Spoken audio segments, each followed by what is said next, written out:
School college போகிறாங்க.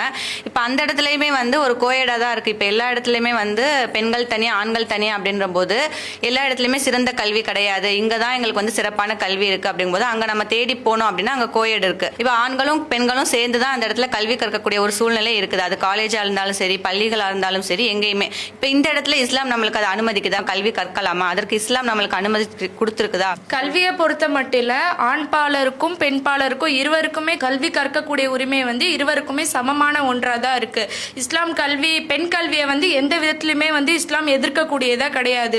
ஏன்னா இறைவன் வந்து முதல்ல வசனம் அருளும் போதே இக்கரா ஓதுவீராக, படிப்பீராக அப்படின்ற விஷயத்தை தான் வந்து இறைவன் முதல்ல சொல்லி காட்டுறான்.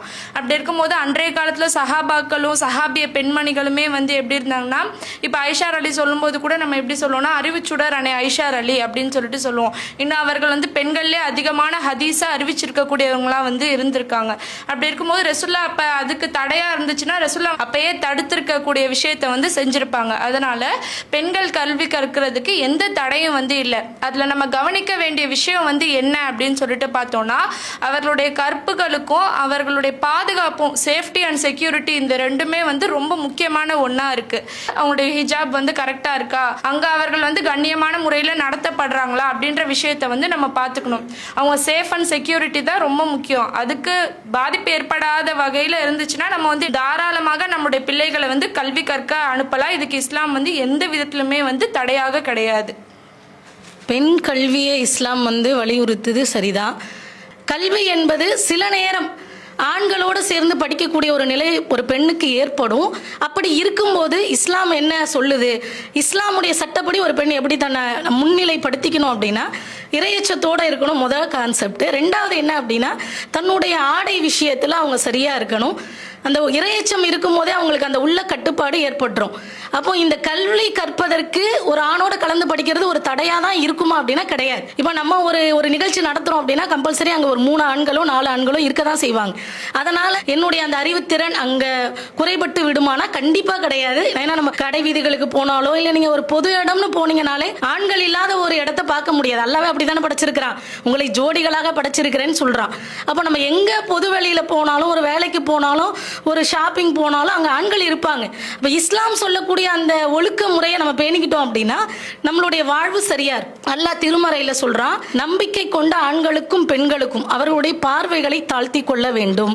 முதல்ல நீங்க எப்படி நடந்துக்கணும்ன்றதை இஸ்லாம் அழகா சொல்லி கொடுக்குது. அடுத்து அல்லாஹ் தஆலா வந்து சொல்றான், பெண்கள் வந்து தன்னுடைய முந்தானைகளை தங்களுடைய மார்பகங்கள் மீது போட்டுக்கொள்ளட்டும். அப்படின்னா என்ன அர்த்தம் அப்படின்னா, உங்கள் உடல்களை நீங்க வெளியில தெரியாம மறைச்சுக்கோங்க அப்படின்னு சொல்லிட்டு அதுக்கு ரீசன் அல்லாஹ் சொல்றான்.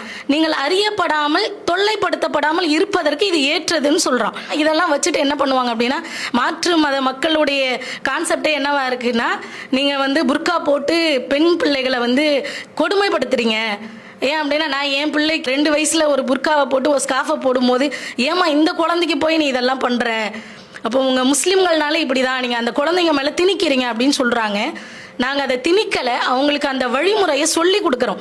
ஏன் சொல்லி கொடுக்குறோம் அப்படின்னா, இன்னைக்கு பாலியல் வன்கொடுமை கரண்டாக ரொம்ப நடந்துக்கிட்டே இருக்குது. நீங்கள் நினைக்கிற மாதிரி நீங்கள் பெண் பிள்ளைகள் பெரியவங்க அவங்க உடல் கவர்ச்சியாக்கப்படுது, அதனால் அவங்க பாலியல் வன்கொடுமை செய்யப்படுறாங்கன்றது ஒரு புறம் இருந்தாலும், சின்ன சின்ன பிள்ளைகள் எல்லாம் பாலியல் வன்கொடுமைக்கு ஆளாயிட்டு தான் இருக்கிறாங்க.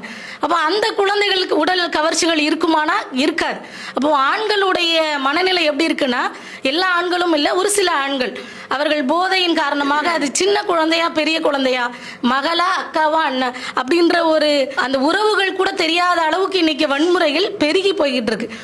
நான் என் குழந்தைய பாதுகாத்துக்கணும் அப்படின்னா என் குழந்தைக்கு நான் ஆரம்பத்துல இருந்தே நல்ல விஷயங்களை நான் போதிச்சுக்கிட்டே இருக்கணும். அது ஒரு தாயா என்னுடைய கடமையா இருக்கு. அதனால நான் அதை என் குழந்தைக்கு திணிக்கிறேன் அப்படின்றது மாதிரி ஆகாது. இன்னும் நம்ம என்ன நினைச்சுக்கிட்டு இருக்கோம்னா, ட்ரெஸ்ல தான் அவங்களுடைய திறமை வெளிப்படும் அப்படின்னு நம்ம நினைக்கிறோம். ஆனா அப்படி கிடையாது. ஏன்னா இன்னைக்கு எத்தனையோ இஸ்லாமிய பெண்கள் வந்து என்ன செய்யறாங்கன்னா, கல்வியில சிறந்தவங்களா இருக்கிறாங்க, சண்டை பயிற்சியில சிறந்தவங்களா இருக்கிறாங்க, ஒழுக்கத்தை போதிக்கிறதுல சிறந்தவங்களா இருக்கிறாங்க. இவங்களெல்லாம் எடுத்து பார்த்தீங்க அப்படின்னா அவங்க ஆடை அணிஞ்சிருக்கிறாங்க. அந்த ஆடை என்பது அவர்களுடைய அறிவிலும் ஒழுக்கத்திலும் தான் இருக்குதே தவிர, முற்போக்குத்தனவாதிகள் சொல்லக்கூடியது ஒடுக்குமுறைன்னு சொல்றாங்க இல்லையா, அவங்க அழகுல கிடையாது. இன்னைக்கு நம்மளே ஒரு பெண்ணை பார்த்தோம் அப்படின்னா தோற்றத்துல வெள்ளையா இருக்கிறாங்களா அவங்க அழகுன்னு நம்ம நினைக்கிறோம். அப்படி இல்லை. அவர்கள் ஒழுக்கமான ஆடை அணிந்து அவர்களுடைய அந்த நடைமுறை, அவர்களுடைய பண்புகள் அழகா இருந்தாலே அந்த பெண் எப்படி பார்க்கப்படுறா, அவங்க அழகானவங்களா தான் பார்க்கப்படுறாங்க. இப்போ நிறங்களை வைத்து நம்ம எதையும் எடை போடுறதில்ல. ஆடைகள் வந்து ஒழுக்கமாக போடும்போது இயற்கையாகவே அவர்கள் மீது ஒரு மரியாதை வந்து என்ன செய்யுது, நமக்கு ஏற்படுது. அப்போ முடிஞ்ச அளவுக்கு இந்த ஆடை என்பது நம்ம பாதுகாத்துக்கிறோம். அதாவது தவறான சிந்தனையில் உள்ள மனிதர்களிடமிருந்து நம்மளை நம்ம பாதுகாத்துக்காகத்தான் இந்த ஆடை போடுறோமே தவிர நம்மளை போட்டு கஷ்டப்படுத்திக்கிறதுக்காகவோ. நீங்க புர்கா போடக்கூடிய எந்த பெண்கள் கிட்ட போய் கேட்டாலும் இந்த ஆடை உங்களுக்கு சிரமமா இருக்கா, உங்களுக்கு காத்தே உள்ள போக மாட்டேங்குதா, இப்படியெல்லாம் நம்மளை கேட்பாங்க. உங்க எப்படிதான் நீங்க போட்டுக்கிட்டு இருக்கீங்களோ ஒரு நாள் முழுக்க. ஆனா அதை அணியக்கூடிய பெண்களுக்கு தான் தெரியும் இது எவ்வளவு பாதுகாப்பான ஆடை, இதை போடுறதுனால நான் எப்படி சுதந்திரமா என்ன நான் ஃபீல் பண்ணிக்கிறேன்றது அதை அணியக்கூடிய பெண்களுக்கு தான் தெரியும். அப்ப அந்த பெண்கள் சொல்லக்கூடிய பதிலும் இதுவாக தான் இருக்கு.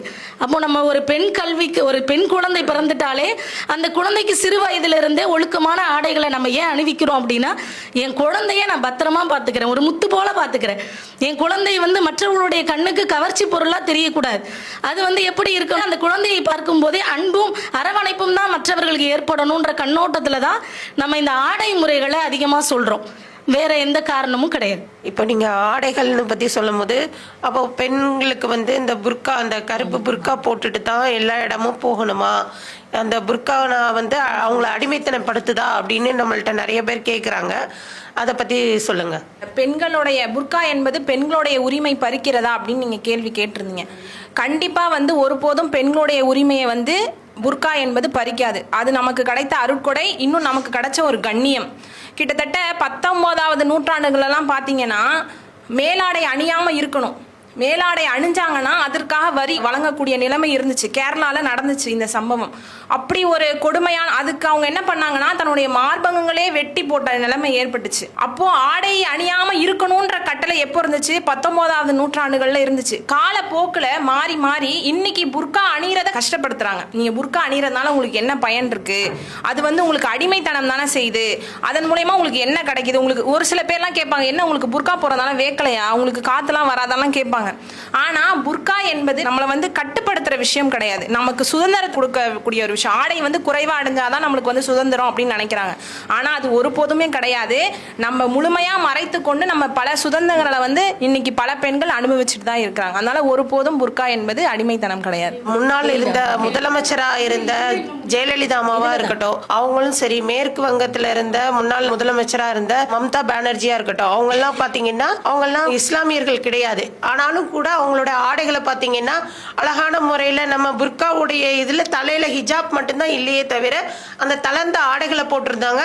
அவங்களும் அழகான பெண்களாக அறியப்படக்கூடிய விஷயத்துல அந்த ஆடைகள் வந்து அவங்களுக்கு இருக்கதான் செஞ்சது. நல்லா பாத்தீங்கன்னா முக்காவாசி அவங்க கை உடம்புல எல்லாத்தையும் மறைத்த வண்ணமாக தான் இருந்தாங்க. அதனால அவங்க ஆட்சி ஏதாவது குறைபாடு வந்ததா? அதனால ஆடைக்கும் இந்த படிப்பிற்கோ இல்ல வேலைக்கோ எதுக்கும் இது வந்து ஒரு தடையே கிடையாதுங்கிறது தான் என்னுடைய கருத்தும். சரி, அதாவது இப்போ புர்கா தான் போட்டாகணுமா அப்படின்ற ஒரு கேள்வி வருது. எல்லாரும் வந்து நீங்கள் ஃபுல்லாக புர்காவை என்ன செஞ்சுருங்க, ஃபுல்லாக போட்டுக்கோங்க. அப்போ இந்த ஆடையில் இஸ்லாம் என்ன சொல்லுது அப்படின்றத சொல்லுங்கள். ஃபஸ்ட்டு புர்கானா என்னன்னு சொன்னால், இந்த மாதிரி தான் கருப்பு அங்கி தான் போடணும், இப்படி ஃபுல்லாக இப்படி தான் மறைக்கணும் அப்படின்றது கிடையாது. என்னன்னு சொன்னால், நம்ம போடக்கூடிய ஆடைகள்லேயே சுடிதாரே வந்து போடுறோன்னு சொன்னால் நல்ல லூஸாக கை நல்ல ஃபுல் ஹேண்ட் வச்சு இப்படி ஹிஜாப் அணிகிறது, இதுவுமே வந்து ஹிஜாப் தான். இந்த மாதிரி ஆடை அணிந்துட்டும் நம்ம போகலாம். நம்ம என்ன நினச்சிக்கிட்டோன்னு சொன்னால், இந்த மாதிரி ஒரு கருப்பு அங்கி தான், இதை போட்டு இப்படி சுற்றிட்டு தான் போகணும் அப்படின்ற மாதிரி நம்மளே ஒரு ட்ரெஸ் கோடு வச்சுருக்கோம். ஆனால் இந்த மாதிரி இல்லாமல் நம்ம என்ன செய்யலாம், நம்ம போடக்கூடிய ஆடைகளே நல்லா லூஸாக நல்லா நிறைஞ்ச மாதிரி போட்டோன்னு சொன்னால் இதுவுமே ஹிஜாப் தான். இதை அணிஞ்சிட்டு நம்ம என்ன செய்யலாம், இந்த MBBS படிக்கிற பிள்ளைங்க கூட அந்த மாதிரி கூட போட்டுட்டு தான் போய் இருக்கணும்னு இல்லை, தளர்வான ஆடைகள் போட்டுட்டு தலையில ஹிஜாப் பண்ணிட்டு மட்டும் கூட இருந்து தாராளமா அப்படி போகலாம். இன்னும் வந்துட்டு வேலைக்கு போகக்கூடிய பெண்களும் என்ன செய்யலாம்னு சொன்னா, அவங்களுடைய வேலை செய்யக்கூடிய இடத்துல வந்துட்டு அந்த நேரத்துல கூட அவங்க என்ன செய்யலாம்னு சொன்னா, நம்மளுடைய ஆடைகளை முழுமையா கவர் பண்ணிக்கிட்டு இப்படி இருந்தோம்னு சொன்னா இந்த மாதிரி ஆடைகள்ல நம்ம வந்து தாராளமா வெளியில போகலாம், வேலைக்கு போகலாம், எல்லா விஷயங்களும் நம்ம செய்யலாம். இஸ்லாம் எந்த வகையிலையும் நமக்கு இது தடுக்கலை. முற்போக்கு சிந்தனையாளர்களும் இந்த ஃபெமினிசம் பேசக்கூடியவங்களும் வந்து என்ன சொல்றாங்க அப்படின்னா, சரி இப்போ நீங்கள் புர்கா அப்படின்ற ஒன்றை போட்டுறீங்க, இந்த பாலியல் பலாத்காரம் அதற்கான சீண்டல்கள் எல்லாத்தையும் நீங்கள் வந்து தடுத்துட்டீங்களா, நீங்கள் குறைச்சிட்டிங்களா? ஏன்னா நம்முடைய கான்செப்டே வந்து என்ன அப்படின்னா, பிறர் பார்க்காத வண்ணம் மறைக்கப்படணும், பெண் என்பவள் வந்து மறைக்கப்படக்கூடியவளாக வந்து இருக்கணும். அப்போ உங்களால் அதை வந்து தடுக்க முடிஞ்சிச்சா அப்படின்னு சொல்லிட்டு கேட்குறாங்க. எப்போ வந்து சட்டம் ஒழுங்கு மேம்படுதோ அதே மாதிரி மனிதன் வந்து தனி மனித ஒழுக்கம் உடையவனா எப்போ ஆகுறானோ அப்போ மட்டும்தான் இந்த மாதிரியான விஷயங்கள் எல்லாமே வந்து தடுக்கப்படக்கூடியதா வந்து இருக்கு. புர்கா வந்து நமக்கு ஒரு மத ரீதியான ஒரு கண்ணியத்தையும் ஒரு பாதுகாப்பையும் கொடுக்கக்கூடிய ஒரு விஷயமா இருக்கு. பூனையை துரத்துறதை விட மீனை மூடுறது சிறந்தது. நீ என்ன பார்க்காத நீ என்ன பார்க்காதன்னு சொல்லிட்டு நம்ம ஒவ்வொருத்தவங்க கிட்டே வந்து சொல்லிட்டு இருக்க முடியாது இல்லையா? அப்படி இருக்கும்போது நம்மளை கவர் பண்ணி இருக்கிறது வந்து சிறந்தது அப்படின்ற ஒரு விஷயத்த வந்து இஸ்லாம் வந்து நமக்கு சொல்லித்தரக்கூடியதா இருக்கு. அதை நம்ம மனதில் பதிந்தவர்களாக தான் நம்ம வந்து இந்த புர்காவை அணியக்கூடியவர்களாக வந்து இருக்கலாம். இது வந்து மத ரீதியாக நமக்கு வந்து கண்ணியத்தையும் கௌரவத்தையும் கொடுக்கக்கூடிய ஒரு விஷயமா தான் வந்து இருக்கு. சின்ன பசங்களுக்கு வந்துட்டு இப்போ ஸ்கூல் அனுப்பிச்சு விடும்போதே பார்த்தீங்கன்னா சில ஸ்கூல்ல யூனிஃபார்ம் சொல்லிட்டு கொடுப்பாங்க. இப்போ பெண் பிள்ளைகளுக்கு கொடுக்கக்கூடிய யூனிஃபார்ம் என்னன்னு பார்த்தா இத்தினோண்டு ஒரு மினி ஸ்கர்ட்டும் ஒரு ஷர்ட் தான் கொடுப்பாங்க. இப்போ வந்துட்டு சாக்ஸ் கூட வந்துட்டு அது நீ வரைக்கும் போடக்கூடாது, ஆங்கிள் வரைக்கும் தான் இருக்கணும். அப்போ பிள்ளை வளரும் போதே வந்துட்டு தன்னுடைய ஆடை ஒழுக்கங்களை வந்துட்டு அதுக்கு எப்படி ஆகுதுன்னா நம்ம இப்படி தான் போடணும், அது சென்ஸ் எப்படி சொல்லுது, நாங்கள் அரை குறையாக தான் போடணும் யூனிஃபார்ம்னு சொல்லும்போது இப்படி போடுறோம். வீட்டுக்கு வந்தோடனே அந்த சின்ன பிள்ளைக்கு நம்ம போடக்கூடிய ட்ரெஸ் என்னன்னு பார்த்தா ஒரு சின்ன ஃப்ராக்கோ ஒரு ஷார்ட்ஸோ போடுறோம். அப்போ அந்த குழந்தை சின்ன குழந்தையிலிருந்து 7 வயசு ஆகும்போது அது 7 வயசுலுமே அதே தான் போடுது. பேரண்ட்ஸ் தான் அதுக்கு வந்துட்டு வாங்கி கொடுக்குறாங்க, நீ இது போட்டுக்கோ உனக்கு ஈஸியாக இருக்கோ நல்லா காற்று வரும் சொல்லிட்டு ஷார்ட் ட்ரெஸ்ஸஸ் போடுறாங்க, மினி ஸ்கர்ட்ஸு லெகிங்ஸு டிஷர்ட்ஸ் இந்த மாதிரி போட்டு பழக்கப்படுத்துறாங்க. அப்போ இப்போ கிராப் டாப் சொல்லிட்டு பெண்கள் போட்டுட்டு காலேஜ்க்கு போகிறாங்க இல்லையா? அல்லாஹ் ஏன் குர்ஆன்ல வந்துட்டு முக்காடுகளை மார்பின் மேல் தொங்க விடுங்கள் சொல்லி ஏன் சொல்கிறான்? சின்ன வயசுலேருந்து ஆடை ஒழுக்கம் ரொம்ப முக்கியமானது. பெண்கள் வந்துட்டு சின்ன வயசுலேயே ஸ்கார்ஃப் போட்டு போகிறாங்க, புர்கா போட்டு போகிறாங்கன்னா ஆடை ஒழுக்கம் மிக முக்கியமான ஒரு விஷயமா இருக்கு. மார்பின் மேல் எப்போ அவங்க துண்டு போட்டுக்குவாங்கன்னா அவங்களுக்கு சின்ன வயசுலேருந்து கற்றுக் கொடுக்கும் போது தான் போட்டுக்குவாங்க. அப்படி போடும்போது நல்லது தான் இருக்கும் அவங்களுக்கு. இதே தான் ஒரு துண்டு போடாமல் ஒரு ஆண் வந்துட்டு ஒரு பெண்ணுக்கு அதாவது ஒரு ஆடை முறை சரியில்லை, ஒரு கவர்ச்சியான ஒரு ஆடை போட்டு இருக்கிறாங்க, பாடி எக்ஸ்போஸ் பண்ணி போட்டு இருக்கிறாங்க அப்படின்னா ஒரு ஆண் ஒரு பெண்ணை முதல்ல எங்கே பார்ப்பாங்க அப்படின்னு ஒரு கேள்வி வந்துச்சு அப்படின்னா கண்டிப்பாக வந்துட்டு அந்த மார்பக பிளேஸ் தான் இருக்கும். சரி, அப்போ அந்த பிளேஸை பார்க்குறாங்க அப்படி அதனால தான் அல்லாஹ் சொல்கிறேன் நீங்கள் உங்களுடைய முக்காடுகளையும் உங்களுடைய நெஞ்சின் மேலே போட்டுக்குங்க. அதனால தான் சின்ன பிள்ளையிலேருந்து நம்ம பசங்களுக்கு வளர்க்கும் போதே அந்த ஆடை ஒழுக்கத்தை சொல்லி வளர்க்கணும். இன்னும் வந்துட்டு ஆண்கள் அந்த கவர்ச்சியான பெண்களை பார்க்கும்போது இன்னைக்கு ஃபர்டிலிட்டி சென்டர் அதிகமாக இருக்கு இல்லையா? ஏன் இருக்கு அப்படின்னு கேட்டால் அந்த ஆண் அந்த பெண்ணுடைய அந்த உடலை பார்த்து பார்த்து அவங்களுக்கு வந்துட்டு ஈர்க்கப்படுது. அந்த பெண்ணுடைய உடலை பார்க்கும்போது அவங்களுக்கு கவர்ச்சியாக தெரியுது, அவங்க கண்ட்ரோல் பண்ணி பண்ணி அவங்களுடைய செல்ஸ் எல்லாமே டெட் ஆயிடுது. சரியா? அதனால ஃபர்டிலிட்டி சென்டர் போறாங்க. இஸ்லாமிய மார்க்கம் ஒரு விஷயம் சொல்லிச்சு அப்படின்னா அது உண்மையாவே தான் இருக்கும். அந்த கவர்ச்சின்னு சொல்லும்போது சின்ன பிள்ளையிலிருந்து அந்த பிள்ளை படிப்பு முடிக்கிற வரைக்குமே அந்த ஆடை ஒழுக்கம் ரொம்ப முக்கியமான ஒரு விஷயமா இருக்கு. அந்த கவர்ச்சினால தான் இன்னைக்கு அதிகமான அந்த ஹாரஸ்மெண்ட் நடக்குது. ஏன் நடக்குதுன்னா பெண் பிள்ளைகளே சரியான ஆடை ஒழுக்கம் நம்ம போடல. சின்ன பிள்ளை தானே சொல்லிட்டு சும்மா ஒரு ஷிமி போட்டு விட்டு நம்ம வெளியே சுத்த விடுறோம், விளையாட விடுறோம். அப்போ ஆண்கள் பெரிய பெண்களை பார்த்து காலேஜ் போற பெண்களை பார்த்து ஆடை ஒழுக்கம் சரியில்லாம பார்த்து பார்த்து அவன் சின்ன பிள்ளை போய் பிடிக்கிறான். அப்போ இது எங்கிருந்து வருது? அந்த ரூட் எங்கிருந்து வருதுன்னா பேரண்ட்ஸ் கிட்ட இருந்து தான் வருது. அப்போ அந்த ஆடை ஒழுக்கம் என்று சொல்லும் போது சின்ன பிள்ளை தானே சொல்லிட்டு சின்ன ஆடை போட்டு விடாம இந்த பிள்ளை நாளைக்கு 18 வயசு ஆனாலுமே அது அம்மா அப்பாவுக்கு சின்ன பிள்ளையா தான் தெரியும், ஆனா மற்றவங்களுக்கு அது பெரிய பிள்ளை தான். அப்போ ஆடை ஒழுக்கம் என்று சொல்லும் போது பெத்த அந்த எடுத்து அந்த குழந்தை இருக்கு இல்லையா, சின்ன வயசுல இருந்து பழக்கத்தை போட்டா நம்ம வந்துட்டு இந்த பெண்களுக்கு பாதுகாப்பு கிடைக்கும். கல்விக்கு போனாலுமே அவங்க சுதந்திரமா போய் அந்த கல்வியை அவங்க படிக்கலாம். எஜிப்ட்ல எல்லாம் பாத்தீங்கன்னா ஏர் ஹாஸ்ட் எல்லாமே வந்து ஹிஜாப் போட்டு தான் இருப்பாங்க. எமிரேட்ஸ்ல எல்லாம் பாத்தீங்கன்னா ஹிஜாப் போட்டவங்க தான் இருக்கிறாங்க. எத்தனையோ பெண்கள் வந்துட்டு ஹிஜாப் போட்டு கலெக்டர் டாக்டர் எல்லாமே ஆயிருக்கிறாங்க. ஹிஜாப் எல்லாமே இல்ல, ஹிஜாப் போட்டு பெண்களுக்கு அடிமைத்தனம் பண்ணுது, கல்வி கட்டுறதுக்கு கஷ்டமா இருக்குன்னு சொன்னா அவங்க எல்லாம் எப்படி முன்னேறி வந்தாங்க? இன்னைக்கு அங்க இருக்கிற போலீஸ் எல்லாம் பாத்தீங்கன்னா பெண்கள் ஹிஜாப் போட்டு தான் வந்துட்டு அவங்க ஒரு போலீஸ்காரங்களா இருக்கிறாங்க இல்லையா? அப்போ ஹிஜாப் வந்துட்டு சின்ன பிள்ளைகளுக்கு நம்ம போட்டு நம்ம அவங்களுக்கு வளர்க்கும் போது அவங்களுக்கு பெரிய பிள்ளை ஆகும்போது அவங்களுக்குமே சேஃப்டி, பார்க்கக்கூடிய ஆண்களுக்குமே அது வந்துட்டு ஒரு கவர்ச்சியா இருக்காது. அதே மாதிரி இந்த 33வது சூராவுடைய 59வது வசனமான நபியே உங்களுடைய மனைவிமார்களுக்கும் பெண் பிள்ளைகளுக்கும் ஏனே நம்பிக்கை கொண்ட பெண்களுக்கும் தலை முக்காடுகளை தொங்க விடுமாறு கட்டளை கூறுவீராக அப்படின்னு சொல்லப்படக்கூடிய அந்த வசனம், அதனால அவங்க கண்ணியமானவர்கள் என்று அறியப்படுவதற்கும் தொல்லைப்படுத்தப்படாமல் இருப்பதற்கும் ஏற்ற வழின்னு சொன்ன அந்த வசனம் இறங்கிய போது அன்சாரி பெண்மணிகள் மதீனால தானே ரசூலுல்லாஹ் இருந்தாங்க.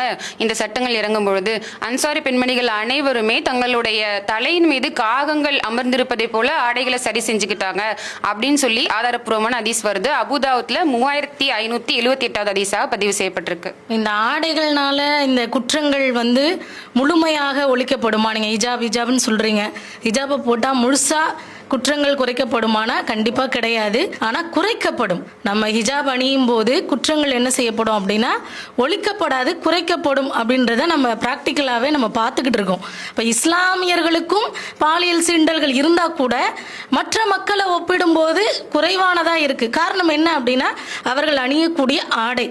அப்போது இந்த ஆடை தானே அப்படின்னு அதை நம்ம நினைக்காம அது நமக்கான ஒரு பாதுகாப்பு கேடயம் அப்படின்னு நம்ம நினைச்சோம் அப்படின்னா அதை விரும்பி நம்ம அணியக்கூடியவர்களாக இருப்போம். இன்னைக்கு மாற்று மதத்தில் கூட ஒழுக்கமான ஆடை அணியக்கூடிய பெண்கள் எவ்வளோ பேர் இருக்கிறாங்க.